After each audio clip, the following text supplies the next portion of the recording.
السلام علیکم ورحمۃ اللہ تعالی وبرکاتہ۔ نحمدہ ونصلی ونسلم علی رسولہ الکریم، اما بعد فاعوذ باللہ من الشیطان الرجیم، بسم اللہ الرحمن الرحیم۔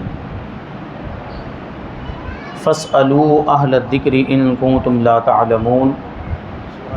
وقال فی موضع آخر هل يستوي الذین يعلمون والذین لا يعلمون۔ صدق اللہ العظیم۔ آئیے ہم اور آپ اپنے دستور کے مطابق سب سے پہلے حضور سرور کائنات، فخر موجودات، باعث تخلیق کائنات، احمد مجتبی محمد مصطفیٰ صلی اللہ علیہ وسلم کی مقدس بارگاہ میں درود و سلام کا ہدیہ پیش کریں اور پڑھیں اللہم صلی علی سیدنا و مولانا محمد معدن الجود والکرم وآلہ الکرام وابنہ الکریم وبارک وسلم صلاۃ و سلاما علیک یا رسول اللہ صلی اللہ تعالی علیہ وسلم۔ عزیزان ملت اسلامیہ، پیارے بزرگوں اور دوستوں، آج کی یہ محفل سوال و جواب کی محفل ہے، جیسا کہ آپ سب جانتے ہیں۔ وہ سوال و جواب بھی کیسے؟ دینی اور شرعی سوال و جواب۔ اس طرح کی جو محفلیں ہوتی ہیں وہ بڑی مبارک بھی ہوتی ہیں اور مفید بھی ہوتی ہیں، کیونکہ اللہ تبارک و تعالیٰ قرآن مجید میں ارشاد فرماتا ہے، جو میں نے آیت کریمہ خطبے کے اندر تلاوت کی، فَاسْأَلُوا أَهْلَ الذِّكْرِ إِن كُنتُمْ لَا تَعْلَمُونَ۔ اگر تم نہیں جانتے ہو تو جاننے والوں سے پوچھو۔ اس کا کیا مطلب ہے؟ جاننے والے سے پوچھیں گے تو آپ کو معلومات حاصل ہوگی۔ اور دوسری آیت کریمہ میں اللہ تبارک و تعالیٰ فرماتا ہے، وہ بھی میں نے تلاوت کی، یہ جاننے والوں سے پوچھنے کا حکم کیوں دیا جا رہا ہے؟ تاکہ آپ کو علم حاصل ہو جائے، اور آپ پہلے نہیں جانتے تھے تو آپ بھی جاننے لگ جائیں، کیونکہ پروردگار فرماتا ہے هل يستوي الذين يعلمون والذين لا يعلمون، کہ جاننے والے اور نہ جاننے والے دونوں برابر نہیں ہو سکتے۔ یہ تو اور کوئی جانتا ہے، دنیاوی اعتبار سے دیکھیں یا دینی اعتبار سے دیکھیں، کہ جو جانکار ہیں اور جو نہیں جانتا، کیا دونوں برابر ہو سکتے؟ نہیں ہو سکتے۔ تو دین کے معاملات میں بھی جن کے پاس جانکاری ہے ان کا ایک الگ مقام و مرتبہ ہے، ان کی ایک الگ حیثیت ہے، اور ان کو زندگی گزارنے میں اور عبادتوں میں نیک کام کرنے میں آسانی ہوتی ہے جانکاری کی وجہ سے۔ اب ظاہر سی بات ہے، اگر آپ کے پاس معلومات نہیں ہے، اگر آپ کو مسائل معلوم نہیں ہے، دین کا علم نہیں ہے، مثال کے طور پر نماز کا طریقہ آپ کو نہیں معلوم، نماز کے ضروری مسائل آپ کو نہیں معلوم، تو صحیح طور پر آپ نماز پڑھ پائیں گے؟ نہیں پڑھ پائیں گے۔ روزے کے ضروری مسائل نہیں معلوم ہے، روزے میں کچھ گڑبڑ ہو گئی، روزہ ٹوٹ گیا، آپ کو پتہ چل پائے گا؟ نہیں چل پائے گا۔ اسی طرح ساری چیزوں کے معاملات ہیں جن کا تعلق دین سے ہے۔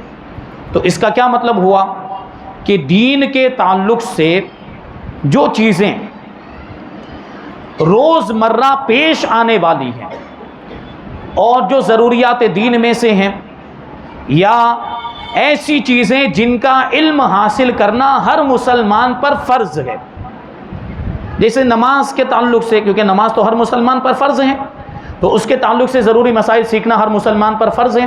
روزے کے ضروری مسائل سیکھنا ہر مسلمان پر فرض ہے۔ زکوٰۃ فرض ہو گئی تو زکوٰۃ کے ضروری مسائل سیکھنا جس پر فرض ہوئی اس کے لیے لازم ہے۔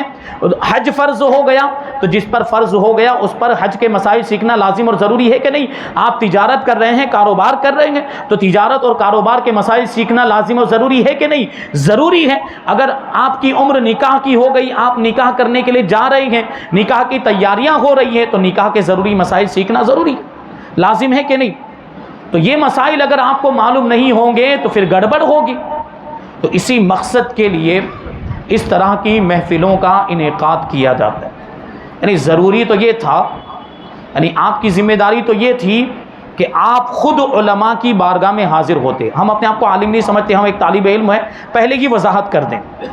لیکن عوام کی ذمہ داری یہ ہوتی ہے کہ وہ خود علماء کے پاس حاضر ہوں, کیونکہ پیاسا کنویں کے پاس جاتا ہے, کنواں پیاسے کے پاس نہیں آتا ہے. یہ تو ایک عام عقل میں آنے والی بات ہے. یہ عوام کی ذمہ داری. لیکن عوام میں بہت زیادہ غفلت آ گئی, دین سے دوری آ گئی, مسائل سے دوری, مسائل میں دلچسپی نہ ہونا, دین کا علم حاصل کرنے میں دلچسپی نہ ہونا, یہ انہی ساری چیزوں نے ہمیں مجبور کیا کہ ہم اب مسجدوں میں جا جا کر اس طرح کے پروگرام کریں, یعنی لوگوں تک پہنچائیں. یعنی اب ایسا ہو گیا کہ اب کنویں کو لے کر ہمیں پیاسوں کے پاس پہنچنا پڑ رہا ہے اور ان کی پیاس کو بجھانا پڑ رہا ہے. پیاس تو ہر کسی کو ہوتی ہے, یہ بات یاد رکھیں گے آپ. علم کی پیاس ہر کسی کو ہوتی ہے. جس طرح پانی کی پیاس, اس طرح علم کی بھی پیاس ہے. اور جس طرح پانی کی پیاس کو بجھانا ضروری ہے, علم کی پیاس کو بھی بجھانا ضروری ہے. یہ الگ بات ہے کہ اس پر توجہ نہیں دیتے. یہ پانی والی پیاس نہ بجھائے تو آدمی مر جاتا ہے, تو وہ تو ضروری سمجھتے ہیں. یہ آپ غور کریں گے, پانی والی پیاس نہ بجھائے تو وہ جسم کی موت ہوتی ہے, لیکن علم والی پیاس نہ بجھائے وہ روح کی موت ہے. بتائیے, روح مر جائے یہ زیادہ بڑا نقصان ہوتا ہے یا جسم مر جائے یہ زیادہ بڑا نقصان ہوتا ہے؟ روح مر جائے, یعنی آدمی کے زندہ رہتے ہوئے روح مر جائے. آدمی کے زندہ روح فنا نہیں ہوتی, روح مرتی نہیں ہے. لیکن علم نہ ہونا یہ روح کے لیے موت کے برابر ہی ہے. آدمی مر جاتا ہے لیکن روح باقی رہتی, روح فنا نہیں ہوتی. اگر کوئی ایسا نہ ہو کہ اعتراض کرے حضرت نے کہہ دیا کہ روح مر جاتی ہے, روح مرتی نہیں ہے, روح باقی رہتی ہے. انسان کے مرنے کے بعد بھی روح باقی رہتی ہے. تو ہم بغیر کسی تاخیر کے, آپ کو اہمیت سمجھ میں آ گئی ہوگی, ہم سوالات کے سلسلے کو شروع کرتے ہیں. جو ہمارے پاس سوالات آئے ہیں آپ توجہ کے ساتھ سماعت کریں گے, اور سوالوں کے جوابات سننے میں آپ کے ذہن میں بھی سوال آئیں گے. وہ سوال ایسے بھی آتے ہیں, یہ تو پروگرام میں آئے تو آنے ہی ہیں. آپ زندگی گزار رہے ہوتے ہیں, دن رات آپ کے بیت رہے ہوتے, تب بھی بہت سارے سوال آتے ہیں, لیکن پوچھنے کی توفیق نہیں ہوتی. ابھی مجلس میں آ گئے تو آپ چاہیں گے کہ میں پوچھ لوں, مجھے پوچھنا ہے. نہیں پوچھیں گے آپ, کیونکہ کیا ہوگا کہ اگر مجلس میں حاضرین کو سوال پوچھنے کی اجازت دے دی جائے تو بڑی افراتفری ہو جائے گی اور پروگرام کا نظام درہم برہم ہو جائے گا. کوئی ادھر سے کچھ پوچھ رہا ہے, کوئی ادھر سے چلا رہا ہے, کوئی ادھر سے آواز کر رہا ہے, اچھا لگے گا؟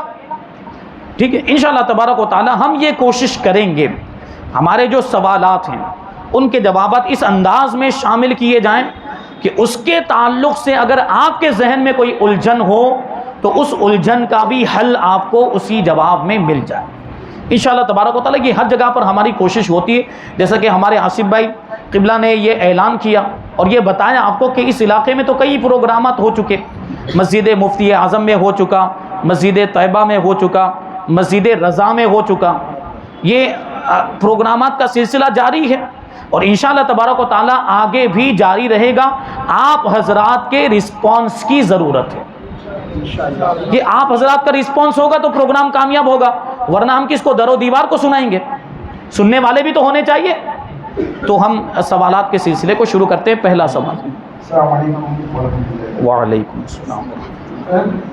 سوال کیا گیا ہے کہ یہ عام طور پہ مسلموں کی طرف سے اعتراض کیا جاتا ہے کہ اسلام اپنے ماننے والوں کو کیوں 1 مہینہ مسلسل بھوکا پیاسا رکھتا ہے, روزہ رکھ کر بھوکا پیاسا رہنا, اس میں کیا حکمت ہے؟ دیکھیے, روزے پر اعتراض کہ یہ بھوکا رہنے کا حکم کیوں دیا گیا, تو اگر یہ کسی مذہب کے ماننے والا کوئی اعتراض کر رہا ہے, چاہے وہ پھر آسمانی مذہب ہو یا غیر آسمانی مذہب ہو, یعنی یہود و نصارہ کا مذہب ہو یا ہندوؤں کا مذہب ہو, کسی بھی مذہب کے ماننے والا اعتراض کرتا ہے تو پھر اس کا اعتراض کرنا بنتا ہی نہیں. کیوں؟ کیونکہ ہر مذہب میں روزے کا تصور موجود ہے.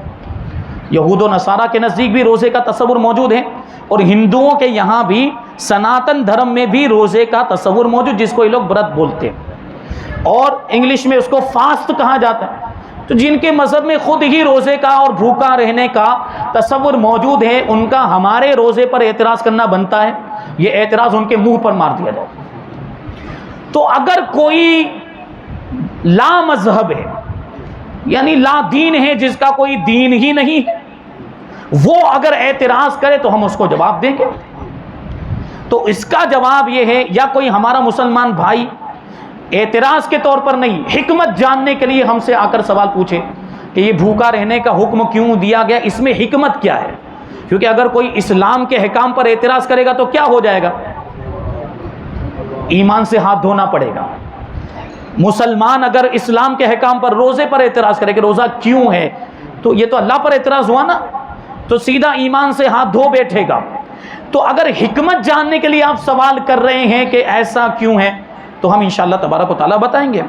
اس کی سب سے بڑی حکمت یہ ہے، روزہ رکھنے کا جو حکم دیا گیا اس کی سب سے بڑی حکمت یہ ہے کہ روزہ رکھنے والوں کو ان لوگوں کی بھوک اور پیاس کا احساس ہو جن کو کھانا پینا میسر نہیں، یعنی جو غریب ہیں، جو مسکین ہیں، جو فقیر ہیں، جن کو 2 وقت کی روٹی بھی نہیں ملتی اور ان کے لیے مسائل ہوتے کھانے پینے کے، تو ان کو کئی دن تک بھوکا رہ کر گزارنا پڑتا ہے، یا 1 ٹائم 2 ٹائم بھی اگر بھوکا رہ کر گزارنا پڑے، یہ بھی تکلیف والی بات ہوتی کہ نہیں ہوتی؟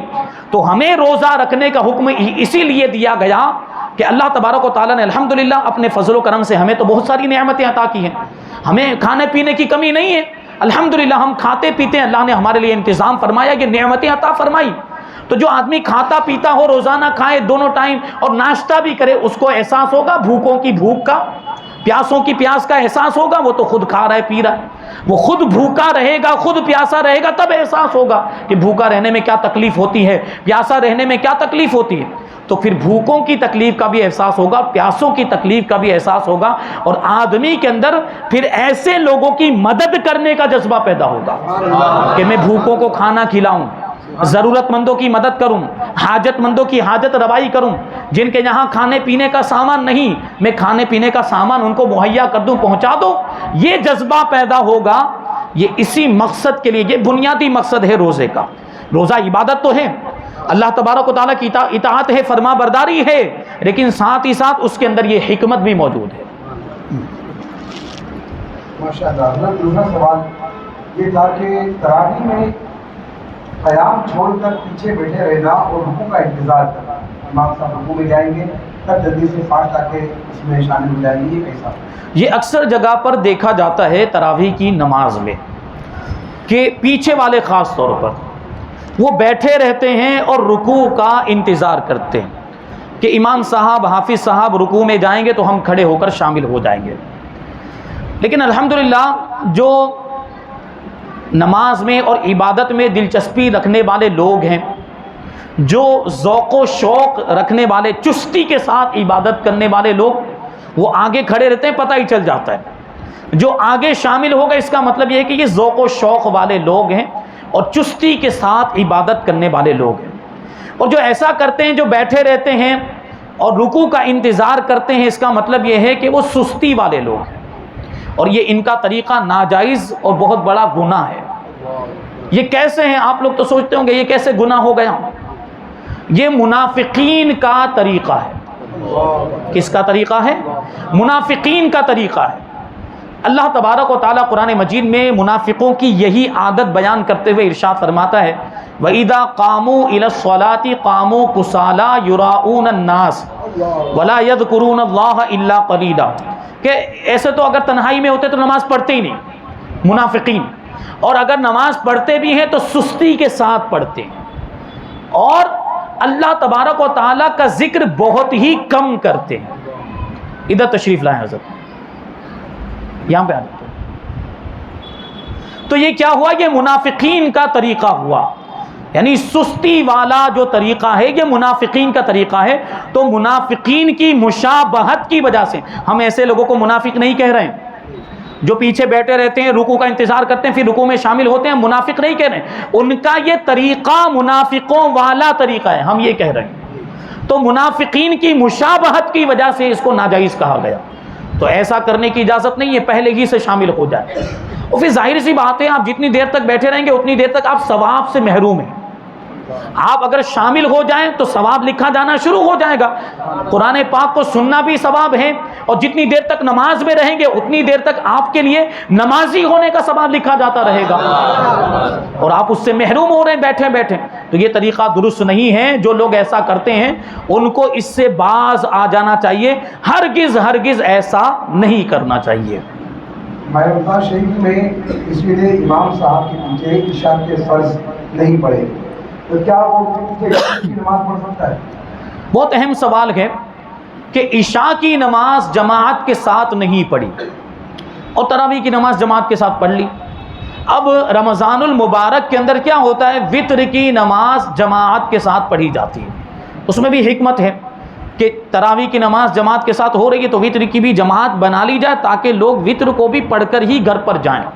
کہ اگر وطر کی جماعت نہ بنائی جائے، ہو سکتا ہے کچھ لوگوں کی چھوٹ جائے گی، گھر جا کر سو جائیں گے، اس لیے اس کی بھی جماعت کا اہتمام کرنا یہ افضل بتایا گیا ہے. لیکن یہ خالی رمضان کے اندر ہی ہوتا ہے، یہ صرف رمضان کے مہینے میں وطر کی جماعت جو ہوتی ہے وہ رمضان کے مہینے میں ہوتی ہے. اب اس سوال کا جواب یہ ہے کہ جس نے عشاء کی نماز جماعت کے ساتھ نہیں پڑھی اور تراویح کی نماز جماعت کے ساتھ پڑھ لی، اب اس کو وطر کی نماز جماعت کے ساتھ نہیں پڑھنا چاہیے. اس کو وطر کی نماز جماعت کے ساتھ نہیں پڑھنا چاہیے، کیونکہ وطر جو ہے وہ عشاء کے تابع ہے. وطر کون ہے؟ عشاء کے تابع ہے، اور عشاء کی فرض نماز کیا ہے؟ مطبوع ہے، یعنی اس کی زیادہ اہمیت. تو جب مطبوع جماعت کے ساتھ نہیں پڑھی گئی تو جو تابع ہیں وہ جماعت کے ساتھ نہیں پڑھی جا سکتی. لیکن یہ غور کریں گے آپ، یہاں پر بہار شریعت میں جو لفظ لکھا ہے وہ یہ ہے کہ وہ وطر کو جماعت کے ساتھ نہ پڑھے، یعنی نہ پڑھنا ضروری ہے یا پڑھنا گناہ ہے، ایسا نہیں لکھا گیا. اس کا مطلب کیا ہے کہ مناسب یہ ہے، بہتر یہ ہے کہ وہ اگر عشاء کی نماز جماعت کے ساتھ نہیں پڑھی ہے تو وطر کی نماز جماعت کے ساتھ نہ پڑھے، یہ بہتر ہے. اگر کسی نے ایسی صورت میں وطر کی نماز جماعت کے ساتھ پڑھ لی تو وہ ہو جائے گی، دہرانے کی حاجت نہیں ہے، یا مکروہ تحریمی یا ایسا کچھ ہو جائے وہ بھی نہیں یہاں پر مسئلہ. بہتر یہ ہے کہ اس کو جماعت کے ساتھ نہ پڑھے، اور اگر پڑھ لی تو ہو جائے گی، کیونکہ اس مسئلے میں اختلاف بھی ہے علماء کرام کا. جیسے میں نے ابھی عرض کیا، یہ جو موقف بیان کیا گیا اور اس پر فتویٰ دیا جاتا ہے، کیونکہ بہار شریعت میں اس کو ذکر کیا، اس کا مطلب یہ ہے کہ مفتیٰ بھی قول یہی ہے. لیکن دوسرے علماء کا قول یہ ہے کہ یہاں پر جو مسئلہ بتایا گیا وہ اس اعتبار سے بتایا گیا کہ وطر جو ہے وہ عشاء کے تابع ہے. لیکن بعض علماء نے خاص طور پر رمضان میں وطر کو تراویح کے تابع مانا ہے، کیونکہ آپ جانیں، آپ کو ابھی مسئلہ بتا دیا گیا کہ وطر کی جماعت صرف رمضان میں ہی ہوتی ہے، وطر کی جماعت اور دنوں میں تو نہیں ہوتی ہے. اور تراویح کی بھی جماعت، بلکہ تراویح کی نماز بھی رمضان ہی میں پڑھی جاتی ہے، اور تراویح کی نسبت سے ہی وطر کی نماز جماعت کے ساتھ پڑھ رہے ہیں. اس لیے بعض علماء نے کہا کہ وطر کی جو جماعت ہے یہ تراویح کے تابع ہے، یعنی تراویح جماعت کے ساتھ پڑھ لی تو پھر وطر بھی جماعت کے ساتھ پڑھ سکتے ہیں. یہ بعض علماء کا موقف ہے. لیکن جو مفتیٰ بھی قول ہے وہ یہی ہے کہ عشاء کی نماز اگر آپ نے جماعت کے ساتھ پڑھی ہے تو وطر بھی جماعت کے ساتھ پڑھیں گے. عشاء کی نماز اگر آپ نے جماعت کے ساتھ نہیں پڑھی، فرض نماز، تو پھر وطر بھی جماعت کے ساتھ نہیں پڑھیں گے، الگ پڑھیں گے، تنہا پڑھیں گے. اذان تک سحری کر سکتے ہیں؟ اذان مطلب فجر کی اذان. فجر کی اذان. دیکھیے یہ سوال تو بڑا مختصر سا ہے، لیکن مسئلہ بہت ہی خطرناک ہے. اذان تک سحری کریں گے تو روزہ ہوگا ہی نہیں. اذان تک اگر کوئی کھاتا رہ گیا تو روزہ ہی نہیں ہوگا، کیونکہ اذان کب ہوتی ہے؟ صبح صادق کا وقت ہو جانے کے بعد ہوتی ہے. صبح صادق ہو گئی، اس کے بعد 10 منٹ کے بعد 15 منٹ کے بعد اذان ہوتی ہے. اور سحری کا وقت صبح صادق کا جیسے ہی وقت ہوتا ہے سحری کا ٹائم ختم ہو جاتا ہے. صبح صادق کا ٹائم ہو گیا، اب آپ ایک نوالا بھی نہیں کھا سکتے، ایک لقمہ بھی نہیں کھا سکتے. اب اگر آپ نے ایک بھی نوالا کھا لیا اور نیت کر چکے ہیں تو روزہ یہیں ٹوٹ گیا آپ کا. یہ شروع ہوا ادھر اور ادھر ٹوٹ گیا.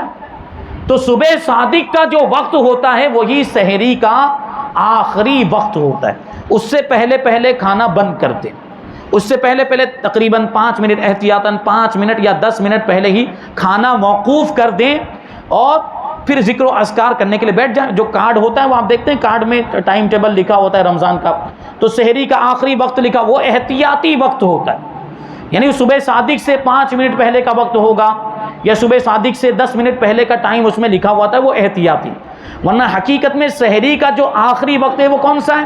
جو صبح صادق کا وقت ہے وہی آخری وقت ہے۔ یہ جو اس طرح کی گھڑی، اس میں بھی ٹائم روزانہ کا آتا ہے، صبح صادق کا غالباً دکھا رہا ہوگا، صبح صادق کا وقت کون سا ہے یا سحری کا وقت کون سا ہے وہ دکھا رہا ہوگا۔ تو یہ بالکل آخری والا ٹائم ہوتا ہے، بالکل ایک دم ایگزیکٹلی جو ٹائم ہوتا ہے یہ وہ والا ہوتا ہے۔ اس سے 2 منٹ پہلے احتیاطاً یا 5 منٹ پہلے ہمیں کھانا موقوف کر دینا چاہیے۔ اب اگر کوئی اذان تک کھاتا رہ گیا، اور ہمارے یہاں پہ اذان جو ہوتی ہے وہ کب ہوتی ہے؟ صبح صادق کا وقت ہو جانے کے بعد ہوتی ہے، تو اس کا وہ روزہ ہوا ہی نہیں بلکہ شروع ہو کر ٹوٹ گیا۔ تو ایسی صورت میں تو غلط فہمی کی وجہ سے ہوا ہے، تو کفارہ تو نہیں ہوگا لیکن قضا ہوگی۔ صحیح پر ایک سوال ہے کہ رات کو سونے سے پہلے کوئی 12 بجے 1 بجے بازار گیا یا کہیں گیا اور وہ سحری کی نیت سے رات کو ہی کھانا کھا لیا 12-1 بجے تاکہ صبح میں نہ اٹھنا پڑے، تو ایسا کرنا کیسا ہے؟ انہوں نے پوچھا کہ کوئی شخص رات میں ہی 12 بجے 1 بجے سحری کی نیت سے کھانا کھا کر سو جائے تو کیا یہ سحری ہو جائے گی؟ دیکھیں، جہاں تک روزے کا سوال ہے تو روزہ تو ہو جائے گا، روزہ تو بغیر سحری کے بھی ہو جائے گا۔ کچھ لوگوں کو یہ غلط فہمی ہوتی، خاص طور پر ماؤں بہنوں کو یہ غلط فہمی ہوتی کہ سحری نہیں کی تو روزہ نہیں ہو سکتا۔ ایسا نہیں، بغیر سحری کے بھی روزہ ہو سکتا ہے، اور رات میں نیت کر لی تب بھی چل جائے گا، اور اگر رات میں نیت نہیں کر پائے تو آپ زوال سے پہلے بھی نیت کر سکتے، جو زوال کا وقت ہوتا ہے بالکل دوپہر کا وقت، اس سے پہلے بھی روزے کی نیت کی جا سکتی ہے۔ لیکن اس کا یہ مطلب نہیں آپ زوال سے پہلے نیت کر رہے ہو 11 بجے تو اس کا یہ مطلب نہیں اس سے پہلے خوب ناشتہ وغیرہ کر لیا، نہیں۔ روزہ جہاں سے شروع ہوا صبح صادق سے لے کر جب آپ نیت کر رہے وہاں تک بھی کچھ کھایا پیا نہ ہو اور کوئی بھی ایسا کام نہ کیا ہو جس سے روزہ ٹوٹ جاتا ہے، تب یہ نیت درست ہوگی۔ اگر اس سے پہلے کھا پی لیا ہے جان بوجھ کر تو نیت کرنا فائدہ دے گا؟ کوئی فائدہ نہیں دے گا۔ تو سوال یہ ہے کہ اگر کسی نے رات میں ہی کھانا کھا لیا سحری کی نیت سے 12 بجے یا 1 بجے تو کیا یہ سحری مانی جائے گی؟ نہیں مانی جائے گی۔ وہ رات کا کھانا تو کہا جائے گا، یہ رات کا کھانا ہوا، لیکن اس کو سحری نہیں کہہ سکتے، کیونکہ اس کا جواب لفظ سحری کے اندر ہی موجود ہے۔ سحر سے بنا ہے، اور سحر کا وقت ہی، سحر کا مطلب ہی ہوتا ہے صبح صادق سے پہلے کا ٹائم۔ صبح صادق کے قریب کا جو وقت ہوتا ہے اسی کو تو سحر کہا جاتا ہے۔ یہ نہیں آپ نے وہ شعر سنا ہوگا، سحر کا وقت تھا معصوم کلیاں مسکراتی تھی، ہوائے خیر مقدم کے ترانے گنگناتی تھی۔ حضور پاک صلی اللہ علیہ وسلم کی ولادت کا ذکر ہے، کیونکہ حضور پاک صلی اللہ علیہ وسلم کی ولادت اسی ٹائم پہ ہوئی تھی، صبح صادق کے ٹائم پر، یعنی رات جا رہی تھی اور دن آ رہا تھا۔ اب یہ تو بات آ گئی، اب ہم عشق والے بیٹھے ہیں تو اس کو شامل ہی کر لیتے ہیں۔ اب یہ دیکھیں، حضور پاک صلی اللہ علیہ وسلم کا دنیا میں تشریف لانا یہ سب سے بڑی فضیلت کی بات ہے، اور حضور پاک صلی اللہ علیہ وسلم ہمارے لیے سب سے بڑی نعمت ہے۔ اب جس مہینے میں آئے وہ مہینہ کتنا برکت والا ہو گیا، ربیع الاول کا مہینہ کتنا فضیلت والا ہو گیا، جس دن حضور تشریف لائے وہ دن بھی فضیلت والا ہو گیا، تو جس ٹائم تشریف لائے، جس وقت میں تشریف لائے وہ وقت بھی فضیلت والا ہو گیا۔ اب رات پریشان تھی کہ یہ فضیلت مجھے مل جائے، دن پریشان تھا کہ یہ فضیلت مجھے مل جائے۔ اگر حضور دن میں تشریف لا دے تو دن فضیلت والا ہو جاتا، رات میں تشریف لاتے تو رات فضیلت والی ہو جاتی، لیکن پروردگار نے ہمارے آقا کو ایسے وقت میں دنیا میں بھیجا جب رات جا رہی تھی اور دن آ رہا تھا، تو رات بھی فضیلت والی ہو گئی اور دن بھی فضیلت والا ہو گیا۔ تو یہ چیز ہے، تو سحری کا وقت وہی ہے، صبح صادق سے پہلے کا جو ٹائم ہے وہ سحری کا وقت، اس وقت جو آپ کھانا کھائیں گے اس کو سحری کہا جائے گا۔ جی، اگر کن لوگوں کو روزہ نہ رکھنے کی اجازت ہے؟ اس میں بڑی تفصیل ہے، لیکن مختصر طور پر میں آپ کو بتا دوں، مسافر جو سفر میں ہے اس کو روزہ نہ رکھنے کی اجازت ہے۔ حاملہ عورت جس کو اپنے پیٹ میں بچے کو نقصان پہنچنے کا اندیشہ ہو اگر وہ روزہ رکھے گی تو، اور دودھ پلانے والی عورت یعنی جس کا بچہ بھی دودھ پینے کے زمانے میں ہے، روزہ رکھے گی تو دودھ خشک ہو جائے گا اور اس سے بچے کو نقصان کا اندیشہ ہے تو اس کو روزہ نہ رکھنے کی اجازت۔ بیمار آدمی یعنی ایسا بیمار آدمی کہ اس کو یہ صحیح اندیشہ ہو کہ روزہ رکھے گا تو یا تو مر جائے گا یا یہ بیماری بڑھ جائے گی، تو اس کو روزہ نہ رکھنے کی اجازت ہے۔ جہاد میں شرکت کرنے والا، جہاد میں جانے والا، تو جہاد میں طاقت کی ضرورت ہوتی ہے، دشمنوں کے مقابلے میں میدان جنگ میں طاقت کی ضرورت ہوتی ہے، روزہ رکھتا ہے تو آدمی کمزور ہو جاتا ہے، اس لیے وہاں پر بھی روزہ نہ رکھنے کی اجازت ہے۔ یہ مخصوص صورتیں ہیں، اس کے علاوہ بھی کچھ اور صورتیں، لیکن عام طور پر پیش آنے والی یہی صورتیں ہیں، اور ان صورتوں میں روزہ نہ رکھنے کی اجازت ہے۔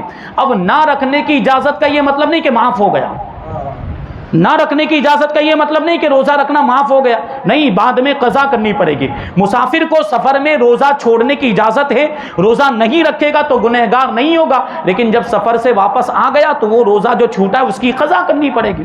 بیمار تھا، بیماری کی وجہ سے روزہ نہیں رکھا، روزہ نہ رکھنے کی اجازت تھی، لیکن جب اچھا ہو گیا، صحت یاب ہو گیا، تندرست ہو گیا، تو جو روزہ چھوٹا ہے اس کو قضا کرنی پڑے گی۔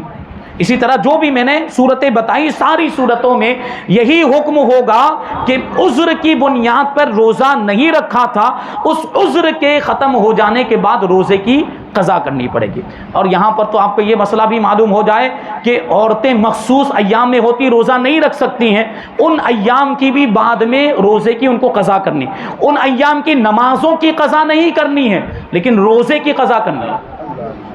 روزے کی قضا کے مذہب حنفی ہے، اور مذہب حنفی میں بھی ماشاء اللہ الحمدللہ ہم مذہب حنفی کے فالو کرنے والے، بڑی حکمتیں ہیں۔ آپ کے ذہن میں سوال آتا ہوگا کہ نمازوں کی قضا کیوں نہیں، روزے کی قضا کیوں ہے؟ بھائی دونوں چیزوں کا ایک ہی حکم ہے، یہ بھی فرض ہے، یہ بھی فرض ہے۔ نماز معاف تو روزہ بھی معاف ہو جانا چاہیے، اگر روزے کی قضا کا حکم دے رہے ہیں تو نماز کی قضا کا بھی حکم دینا چاہیے۔ یہ دو الگ الگ حکم کیوں ہے مذہب حنفی میں؟ ہیں مخصوص ایام، آپ لوگ سمجھ رہے ہیں نا، عورتوں کے مخصوص ایام، ان کی نمازیں، ان ایام میں جو نمازیں چھوٹی ہوں ان کی قضا نہیں ہے، لیکن روزے چھوٹے ہوں تو روزے کی قضا ہے۔ اس میں کیا حکمت ہے؟ تو ہمارے علماء احناف نے اس کی حکمت یہ بیان کی، کیونکہ نماز دن میں 5 مرتبہ پڑھنی ہوتی ہے، نماز دن میں 5 مرتبہ پڑھنی ہوتی ہے، اور کم سے کم ان کے 7 دن کے تو مسائل ہوتے ہیں، تو 7 دن کی نمازیں ان کی چھوٹ جائیں گی۔ اب اگر نمازوں کی قضا کرنے کا حکم دے دیا جائے تو ان کو تکلیف کا سامنا کرنا پڑے گا، ان کے لیے حرج کے مسائل ہوں گے، حرج لازم آئے گا، اس لیے نمازوں کی قضا نہیں ہے۔ اور جبکہ روزہ تو سال میں 1 مرتبہ رکھنے کا ہوتا ہے، روزہ تو صرف رمضان کا فرض ہے نا، روزے صرف رمضان میں فرض ہیں، اس میں 7 روزے اگر چھوٹ گئے تو پورا سال، پورے 11 مہینے ہوتے، وہ 11 مہینے میں کبھی بھی رکھے جا سکتے ہیں، آسانی کے ساتھ رکھے جا سکتے ہیں، اس میں کوئی حرج نہیں ہے، اس میں کوئی دشواری نہیں، اس لیے روزوں کی قضا کو لازم قرار دیا گیا۔ جی ناپاک روزے کی حالت میں غسل کرے گا تو کیا اسے منہ بھر کھلے ناک کی نرم حد تک پانی پہنچانا لازمی ہے؟ ایسا کہا جاتا ہے کہ یہ فرض روزہ کھولنے کے بعد ادا کرے۔ غلط کہا جاتا ہے، جو غسل کے فرائض ہیں وہ تو ادا کرنے ہی پڑیں گے، اگر غسل کے فرائض آپ نے ادا نہیں کیے تو غسل ہوگا ہی نہیں، جب غسل نہیں ہوا اب بھی ناپاک ہے بدستور، اور ایسی صورت میں آپ کی نماز بھی نہیں ہوگی، اور جو دوسرے کام جن کے اندر طہارت ضروری ہوتی وہ بھی نہیں کر پائیں گے۔ تو روزے کی حالت میں بھی اگر آپ پر غسل فرض ہو جائے تو کلی اسی انداز میں کی جائے گی، اور ناک میں پانی بھی اسی انداز میں چڑھایا جائے گا، یعنی کلی کرنے کا جو مطلب ہے کہ منہ کے ہر حصے میں پانی پہنچ جائے، حلق تک، حلق کے اندر نہیں جانا چاہیے ورنہ روزہ ٹوٹ جائے گا۔ روزے کی حالت میں بھی پورے منہ کے ہر حصے کے اندر پانی پہنچانا ضروری ہے، دانت کے پیچھے، زبان کے نیچے، تالو والے حصے میں، حلق تک جو ہے وہ پانی پہنچانا ضروری ہے، اور اسی کو کلی کرنا کہا جاتا ہے۔ یہی کلی کا مطلب ہے، تھوڑا سا پانی منہ میں لیا اور پچکاری مار دی، یہ کلی نہیں، شریعت کے اعتبار سے اس کو کلی نہیں کہا جاتا۔ منہ کے ہر حصے کے اندر پانی پہنچنا ضروری ہے، اس انداز میں آپ کلی کریں گے تبھی آپ کا یہ کلی والا فرض ادا ہوگا، ورنہ یہ فرض ادا نہیں ہوگا۔ اسی طرح ناک میں پانی چڑھانا ہے تو یہ جو ناک کا نرم حصہ ہے وہاں تک پانی پہنچنا ضروری ہے، ایسے ناک کو آپ دبائیں تو جتنا حصہ دبتا ہے اندر اتنے حصے کے اندر پانی پہنچنا ضروری ہے، تو روزے کی حالت میں بھی آپ کو وہاں تک پانی پہنچانا ضروری ہے۔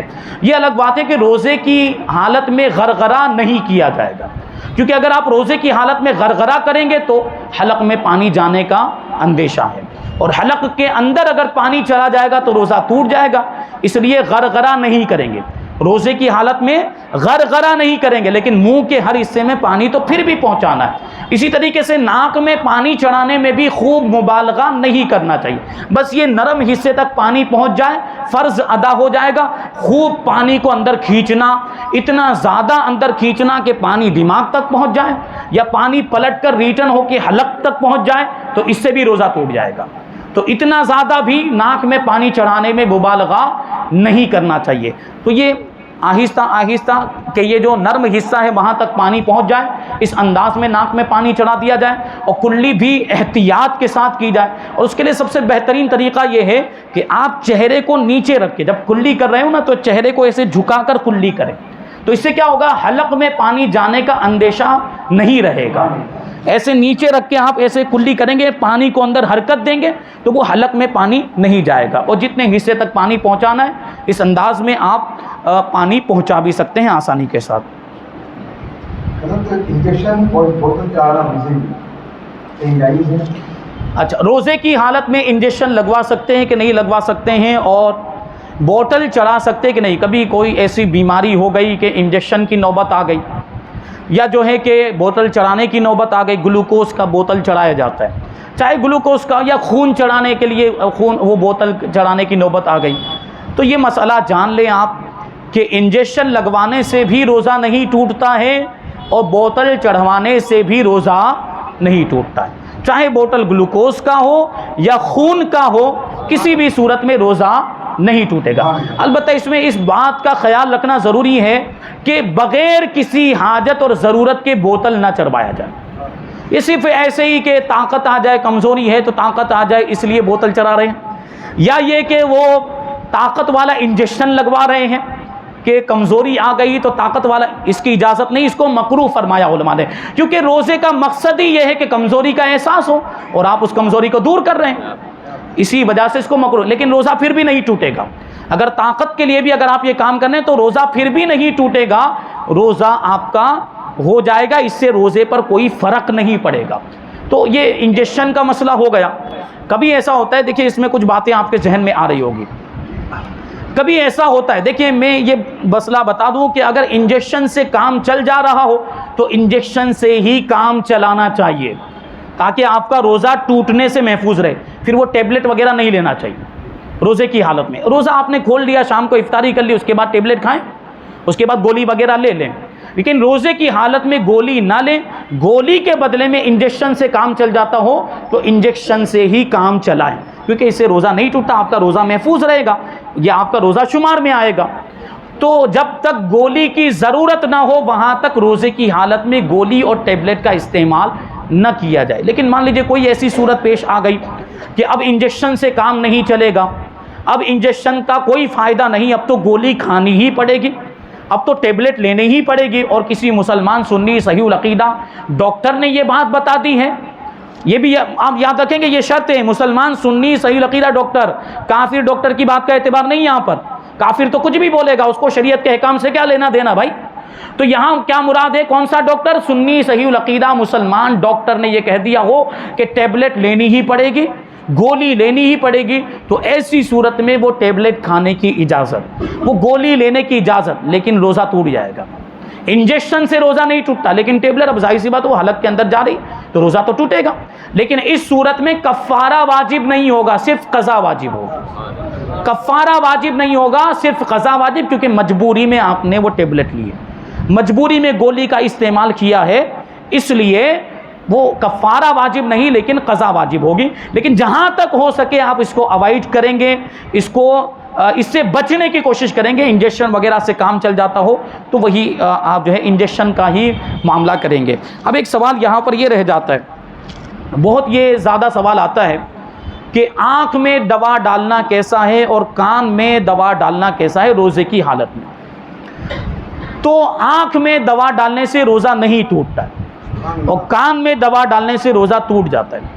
یہ ہندوستان کے سارے علماء کرام کا، مفتیان اعظام کا اس پر اتفاق ہے، اس میں کسی کا بھی اختلاف نہیں ہندوستان کے علماء کا، اور میں ہندوستان کی بات کر رہا ہوں کیونکہ ہم ہندوستان کے رہنے والے ہیں، تو ہم ہندوستان کے مفتیان کرام کے فتوے پر عمل کریں گے، کسی دوسرے ملک کے مفتیوں کے فتوے پر عمل کرنے کی ہم کو حاجت نہیں، ہم ہندوستان میں رہتے ہیں۔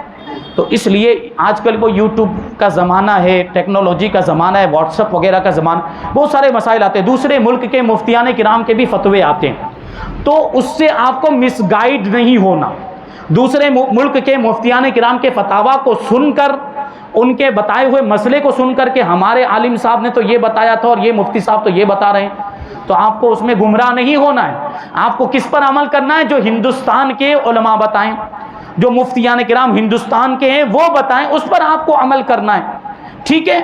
تو یہ چیز ہے، یہ مسئلہ ہندوستان کے علماء کرام کا متفق علیہ ہے کہ آنکھ میں دوا ڈالنے سے روزہ نہیں ٹوٹتا ہے اور کان میں دوا ڈالنے سے روزہ ٹوٹ جاتا ہے۔ یہ بات آپ ذہن میں رکھیں۔ اب اس میں کوئی ڈاکٹر آ کر کہے کہ کان میں تو کوئی سوراخ ہوتا ہی نہیں ہے، جبکہ آنکھ میں سوراخ ہوتا ہے، تو آنکھ میں دوا ڈالنے سے روزہ ٹوٹ جانا چاہیے، کان میں دوا ڈالنے سے روزہ نہیں ٹوٹنا چاہیے، تو شریعت میں ڈاکٹر کی بات کا کوئی عمل دخل ہے؟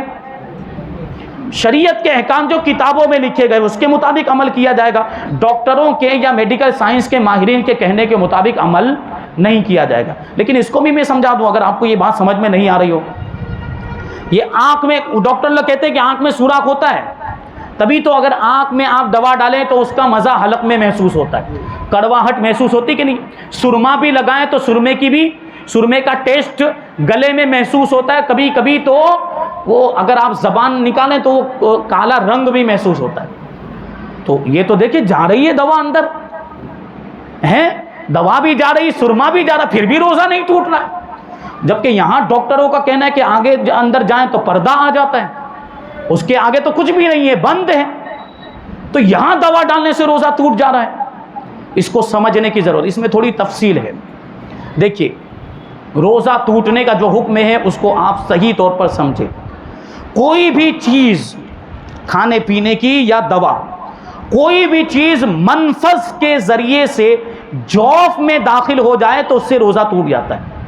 منفذ کے ذریعے سے کوئی بھی چیز جوف میں داخل ہو جائے تو اس سے روزہ ٹوٹ جاتا ہے۔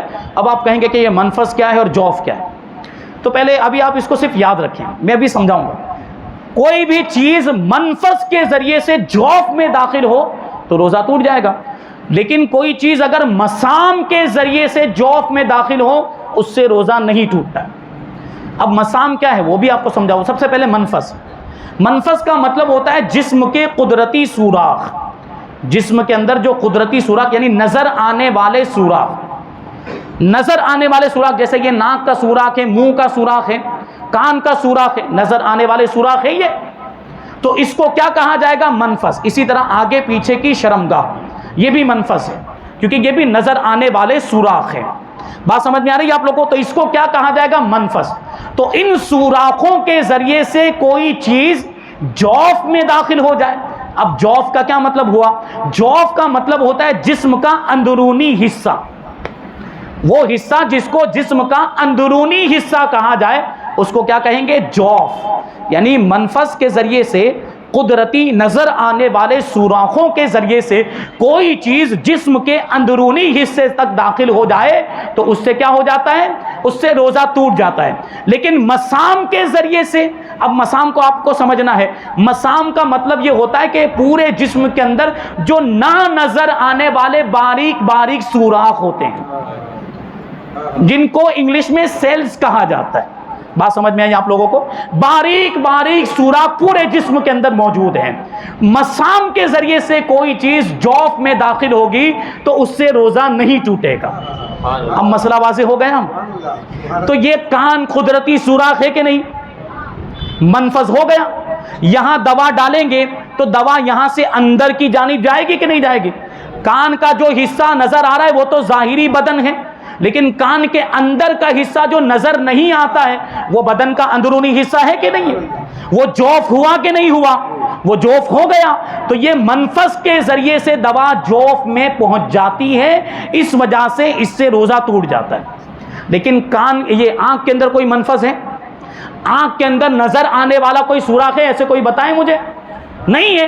آنکھ میں جو ہے وہ مسام ہے، آنکھ میں منفذ نہیں ہے۔ آنکھ کے ذریعے سے اندر کوئی چیز داخل ہو بھی جائے، اگرچہ جوف تک پہنچ جائے، وہ مسام کے ذریعے سے پہنچ رہی ہے، وہ سیلز کے ذریعے سے پہنچ رہی ہے، اس لیے اس سے روزہ نہیں ٹوٹتا۔ یہ سائنٹیفکلی بھی جواب ہو گیا اس کا، کیونکہ اگر سیلز کے ذریعے سے بھی کوئی چیز اندر داخل ہو اور اس کو ناقض روزہ مان لیا جائے تو پھر غسل کرنے سے بھی روزہ ٹوٹ جائے گا. سمجھے آپ بات؟ نہیں سمجھے؟ کیونکہ آدمی غسل کرتا ہے، پانی اندر مسام کے ذریعے سے جسم کے اندر پہنچتا ہے، ٹھنڈک محسوس ہوتی کہ نہیں؟ پانی کی ٹھنڈک محسوس، وہ پانی اندر جاتا ہے تبھی تو اس کی ٹھنڈک محسوس ہوتی ہے. یہ مسام کے ذریعے سے جاتا ہے. اگر مسام کے ذریعے سے کسی چیز کے داخل ہونے سے روزہ ٹوٹ جائے تو پھر غسل کرنے سے بھی ٹوٹ جانا چاہیے، جبکہ غسل کرنے سے روزہ ٹوٹتا ہے؟ نہیں ٹوٹتا. بات واضح ہو گئی؟ بات سمجھ میں آ گئی؟ الحمدللہ. روزے کی حالت میں وامٹ ہو جائے تو کیا روزہ ٹوٹ جاتا ہے؟ یہ بھی بہت اہم سوال ہے. اگر کوئی شخص روزے کی حالت میں جان بوجھ کر الٹی کرے، ایسا تو کوئی کرتا نہیں ہے، کوئی پاگل ہوگا وہی کرے گا. جان بوجھ کر کوئی الٹی کرے انگلی ڈال ڈال کر تو روزہ ٹوٹ جائے گا، چاہے منہ بھر ہو یا منہ بھر نہ ہو. لیکن جان بوجھ کر کوئی الٹی نہیں کرتا، خود بخود الٹی ہو جائے اور جو بھی مواد نکلا وہ سب کا سب باہر پھینک دے تو اس سے روزے پر کوئی اثر نہیں پڑے گا، اس سے روزہ نہیں ٹوٹتا. جان بوجھ کر کوئی چیز اندر وہ جو باہر آئی ہے اس کو دوبارہ اندر لوٹائے گا تو روزہ ٹوٹے گا. اگر نہیں لوٹایا، جو بھی نکلا تھا سب کا سب باہر پھینک دیا ہے تو اس سے روزہ نہیں ٹوٹے گا. حضرت افطار کی دعا پہلے پڑھنی چاہیے روزہ کھولنے سے یا افطار کرنے کے بعد دعا پڑھنی چاہیے؟ روزہ کھولنے کے بعد پڑھنی چاہیے. دعا کیا ہے؟ اللہم انی لک صمت وبک آمنت وعلیک توکلت وعلی رزقک وعلی رزقک افطرت. اس کے ترجمے پہ غور کریں، اس کے معنی پر غور کرے تو خود ہی مسئلہ واضح ہو جائے گا، جواب مل جائے گا. کیا ہے؟ اے پروردگار میں نے تیرے لیے ہی روزہ رکھا، لک صمت، اور میں تجھ پر ایمان لایا اور میں نے تیرے نام سے روزہ افطار کیا اور تیرے رزق، میں نے تجھ پر ہی بھروسہ کیا اور تیرے رزق سے، تیرے دیے ہوئے رزق سے روزہ افطار کیا. افطار کیا تو پہلے افطار کرنا پایا جانا چاہیے، تب یہ دعا پڑھیں گے نا.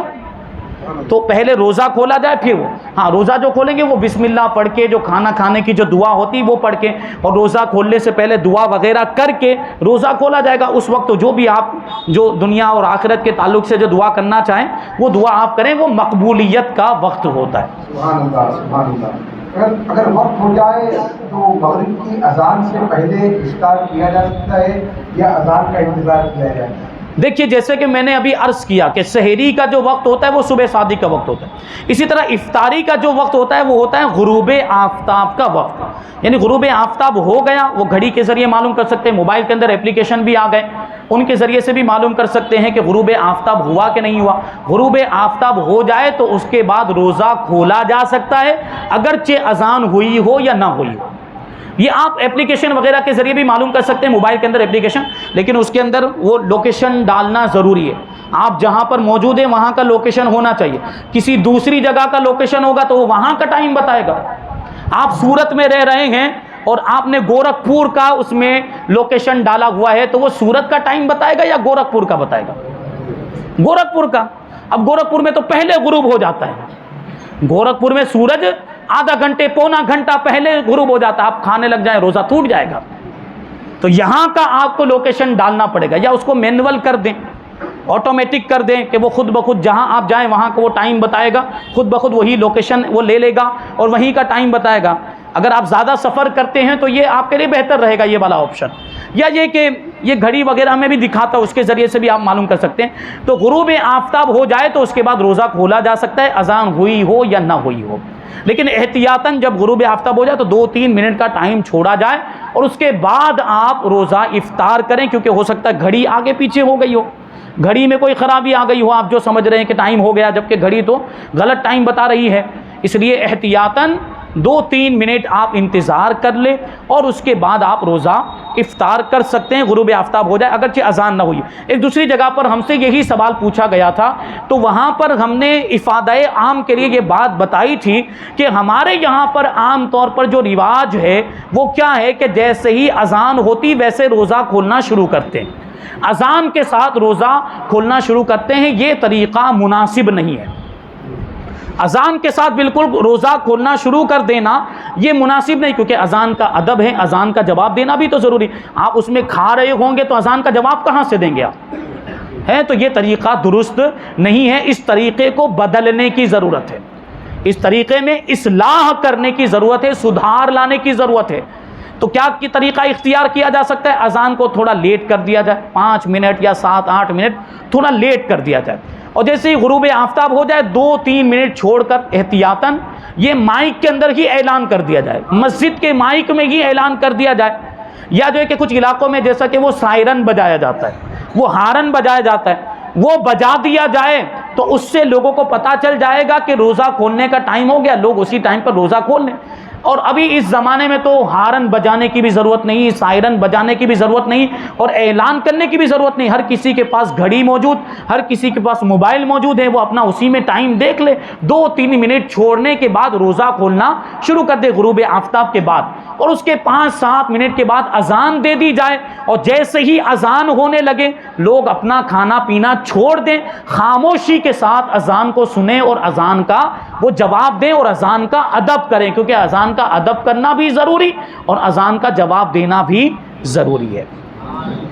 ویسے کا ایک اور سوال، آخری سوال جی، کہ روزے کی حالت میں ٹوتھ پیسٹ کرنا یا مسواک کرنا؟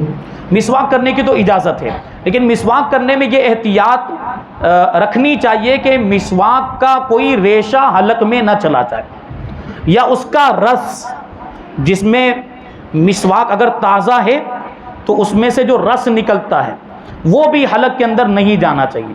تو مسواک جیسے روزے کے علاوہ میں سنت ہے، روزے کی حالت میں بھی سنت ہے تو کیا جا سکتا ہے، لیکن ٹوتھ پیسٹ کرنا مکروہ ہے، کیونکہ ٹوتھ پیسٹ کے استعمال میں اکثر و بیشتر غالباً کچھ نہ کچھ اس کا حصہ، اس کے ذرات حلق میں چلے ہی جاتے ہیں۔ پیسٹ جو ہوتا ہے نا جو استعمال کرتے ہیں تو وہ اس کے کچھ نہ کچھ ذرات حلق میں چلے ہی جاتے ہیں، اس لیے روزے کی حالت میں ٹوتھ پیسٹ کا استعمال نہیں کرنا چاہیے، علماء نے اس کو مکروہ فرمایا گیا۔ الحمدللہ آج جو ہمارے پاس سوالات آئے تھے وہ مکمل ہوئے، انشاءاللہ تبارک و تعالیٰ پھر دوسری محفل میں آپ کے پاس جو سوالات ہوں گے آپ ہم تک پہنچا دیجئے، آصف بھائی تک پہنچا دیجئے یا امام صاحب تک پہنچا دیجئے، تو انشاءاللہ تبارک و تعالیٰ اس کو اگلے پروگرام میں شامل کیا جائے گا۔ اللہ تبارک و تعالیٰ کی بارگاہ میں دعا ہے کہ جو کچھ بھی مسائل اور احکام بیان کیے گئے اس پر ہم سب کو عمل کرنے کی توفیق عطا فرمائے، شریعت کے مطابق اور اسلام کے مطابق ہم سب کو زندگی گزارنے کی توفیق عطا فرمائے، ایمان کی سلامتی عطا فرمائے اور ایمان پر ہی ہم سب کا خاتمہ فرمائے۔ وما علینا الا البلاغ۔